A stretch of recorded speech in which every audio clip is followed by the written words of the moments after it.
রাধে রাধে। জয় শ্রীকৃষ্ণ, জয় মা কালী। নমস্কার বন্ধুরা, আশা করি আপনারা সবাই ঈশ্বরের আশীর্বাদে ভালো আছেন, সুস্থ আছেন। আজকের নতুন পর্বে আপনাদের সকলকে জানাই আন্তরিক শুভেচ্ছা ও স্বাগত।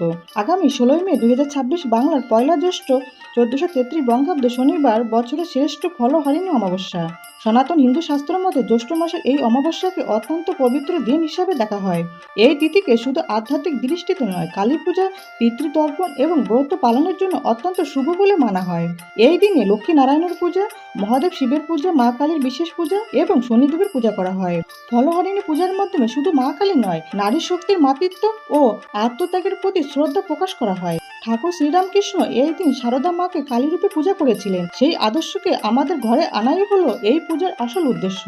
ভক্তরা এই দিন উপবাস রাখেন, ফল দান করেন এবং মন ও আত্মাকে শুদ্ধ করার জন্য জপ, ধ্যান ইত্যাদি করেন। তন্ত্রশাস্ত্র মতে বলা হয় অমাবস্যা রাতে একটা বিশেষ শক্তি কাজ করে। তাই এই দিন নেগেটিভ এনার্জি দূর করার জন্য কিছু উপায় এবং শিব পূজা ও কালী পূজা করলে বিশেষ ফল পাওয়া যায়।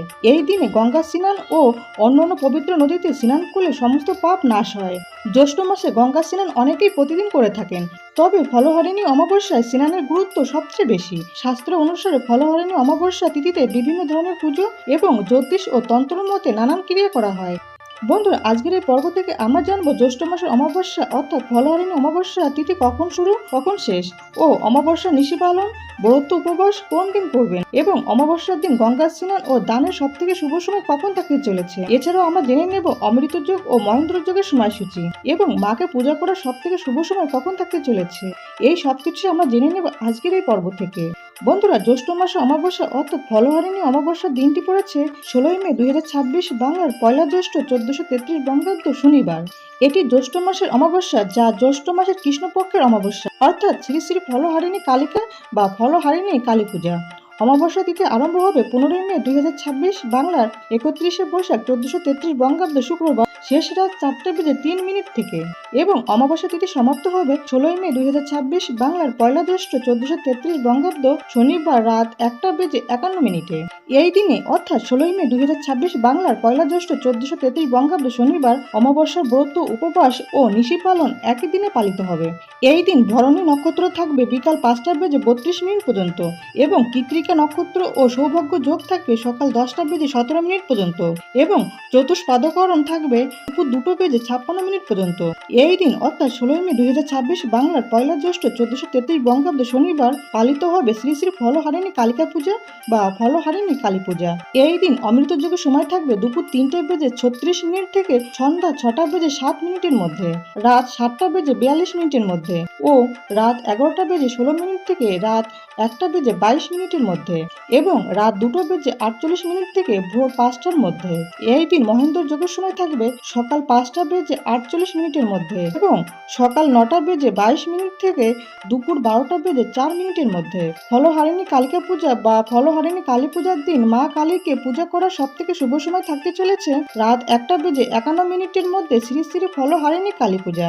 এই দিন অর্থাৎ 16 মে 2026 বাংলার পয়লা জ্যৈষ্ঠ 1433 বঙ্গাব্দ শনিবার গঙ্গা স্নান এবং দানের সব থেকে শুভ সময় থাকতে চলেছে সূর্যোদয় থেকে শুরু করে সকাল পর্যন্ত গঙ্গা স্নান এবং দানের সব থেকে শুভ সময় থাকবে। বন্ধুরা, ফলহারিণী মানে যিনি আমাদের কর্মফল নাশ করেন বা কর্মফল হরণ করেন, বিশেষত পাপ ফল। ফলহারিণী অমাবস্যা শক্তি সাধনার পক্ষে অত্যন্ত গুরুত্বপূর্ণ তিথি। এই তিথিতে 1872 সালে দক্ষিণেশ্বরে ঠাকুর শ্রীরামকৃষ্ণ স্বয়ং মা সারদা দেবীকে কালী রূপে পূজা করেছিলেন। তিনি সারদা মাকে আসনে বসিয়ে শ্রদ্ধা, ভক্তি ও পূর্ণ অনুভূতির সঙ্গে শক্তিরূপে পূজা করেন। এই ঘটনাটি এক ঐতিহাসিক ও আধ্যাত্মিক মুহূর্ত, যেখানে এক জীবন্ত নারীকে দেবী রূপে আরাধনা করা হয়। এই অমাবস্যা তিথি তান্ত্রিক ও শক্তি উপাসকদের জন্য খুবই পবিত্র। এটি মা কালী বা মা দুর্গার আরাধনার জন্য আদর্শ তিথি, বিশেষত যারা তন্ত্র উপাসনা বা কামনা সিদ্ধির জন্য নির্দিষ্ট ব্রত পালন করেন। এই দিন উপবাস, জপ, দান, ব্রত ইত্যাদি পালন করলে পূর্ব জন্মের ও বর্তমান জন্মের পাপ দূর হয় এবং ফল লাভ হয় বলে বিশ্বাস করা হয়। এই জন্য এর নাম ফলহারিণী বা ফলহরণকারী অমাবস্যা। ফলহারিণী অমাবস্যার দিন ভগবান বিষ্ণু, ভগবান শিব, মা লক্ষ্মী, মা কালী এবং শনিদেবের পূজা করলে তা বিশেষ আশীর্বাদ নিয়ে আসে।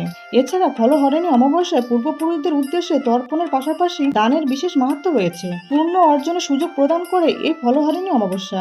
এই তিথিতে পূর্বপুরুষদের উদ্দেশ্যে তর্পণ ও দান করলে তাদের আত্মা তৃপ্ত হয় ও তারা মোক্ষ লাভ করেন। এর পাশাপাশি পিতৃদোষ থেকে মুক্তি পাওয়া যায়। ও পরিবারের সদস্যরা পূর্বপুরুষদের আশীর্বাদ লাভ করেন। স্নান এবং দানের জন্য ব্রহ্মমুহূর্তের সময়টাই সবচেয়ে ভালো। সেক্ষেত্রে এই স্নান হবে শনিবার ভোরে। তবে শনিবার সারাদিনই অমাবস্যা থাকবে, তাই সারাদিনই স্নান এবং দান করা যাবে। বন্ধুরা, ফলহারিণী অমাবস্যার দিন ভুলেও খাবেন না এই 3টি সবজি। প্রথম নিষিদ্ধ সবজিটি হলো চাল কুমড়ো। এই দিন চাল কুমড়ো খাবেন না। চাল কুমড়ো থেকে তৈরি কোনো খাবারই মুখে তুলবেন না, কারণ এই অমাবস্যা তিথিতে বা এই দিন অনেক জায়গায় কালী পুজো উপলক্ষে বা বিভিন্ন তান্ত্রিক ক্রিয়াতে চাল কুমড়ো বলি দেওয়া হয়। এছাড়া এই দিন আমিষ খাবার যেমন মাছ, মাংস, ডিম, পেঁয়াজ, রসুন, মুসুরির ডাল ইত্যাদি তামসিক আহার এড়িয়ে চলুন এবং ঘরোয়া নিরামিষ আহার গ্রহণ করুন। দ্বিতীয় নিষিদ্ধ সবজিটি হলো মাসকলাই বা বিউলির ডাল। অমাবস্যায় কালো বা সবুজ মাসকলাই বা এর থেকে তৈরি বিউলির ডাল খাওয়া অশুভ বলে মনে করা হয়। তাই ফলহারিণী অমাবস্যার দিন বিউলির ডাল বা এর থেকে তৈরি কোনো প্রকার খাবারই খাবেন না।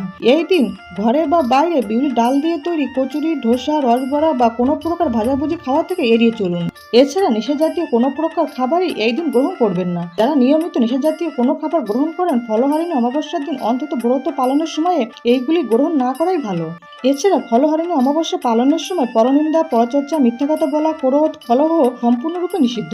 বন্ধুরা, মা কালী হলো শক্তির রূপ। ভক্তের ভক্তির প্রতি সাড়া দেন। মা কালী ভক্তের আন্তরিকতা ও ত্যাগেই তুষ্ট হন। বন্ধুরা, শনিবার ফলহারিণী অমাবস্যার দিন দুপুরে পূর্ব দিক মুখ করে বসে পূর্বপুরুষদের উদ্দেশ্যে জল, তিল ও পিণ্ড অর্পণ করুন। এর ফলে আপনার পূর্বপুরুষদের আশীর্বাদ পাবেন। এর সঙ্গে কোনো গরিব বা ব্রাহ্মণকে আপনার সাধ্যমতো চাল, তিল ও গুড় এবং সাদা বস্ত্র দান করুন। এর ফলে পিতৃদোষ কেটে যায়। ফলহারিণী অমাবস্যার দিন কিছু উপায় করলে পরিবারের মঙ্গল হয় বলে বিশ্বাস করা হয়। প্রথম উপায়টি হলো ফলহারিণী অমাবস্যার রাতে মা কালীর ছবি বা মূর্তির সামনে বসে 5টি লাল জবা ফুল অর্ঘ্য দিন। প্রতিটি ফুল দিয়ে বলুন, মা আমার সমস্ত পাপ বাধা দূর করো। অর্ঘ্য দেবার শেষে 21 বার মা কালীর মন্ত্র জপ করুন। এর ফলে পাপক্ষয় হয় এবং কর্মক্ষেত্রে অগ্রগতি হয়। দ্বিতীয় উপায়টি হলো ফলহারিণী কালী পুজোর রাতে একটি ছোট মাটির বা ধাতুর প্রদীপে তেল বা ঘি দিন। তাতে 7টি কালো তিল দিন। তারপর প্রদীপটি জ্বালান। এই সময় মা কালীর মন্ত্র জপ করুন। এর ফলে শত্রু বিনাশ হয়, রাহু কেতুর দোষ কেটে যায় এবং কুদৃষ্টি থেকে মুক্তি মেলে। তৃতীয় উপায়টি হলো আপনার পরিবারের কোনো সদস্য যদি কুনজর লাগে, তাহলে একটি পাত্রে লবণ ও সর্ষে নিন।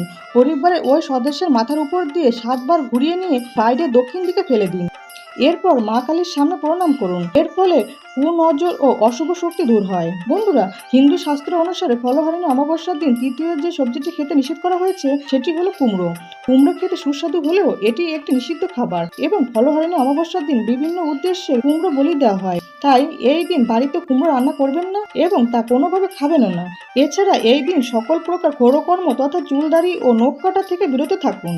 বন্ধুরা, আশা করি ভিডিওটি আপনাদের সামান্য হলেও উপকারে আসবে।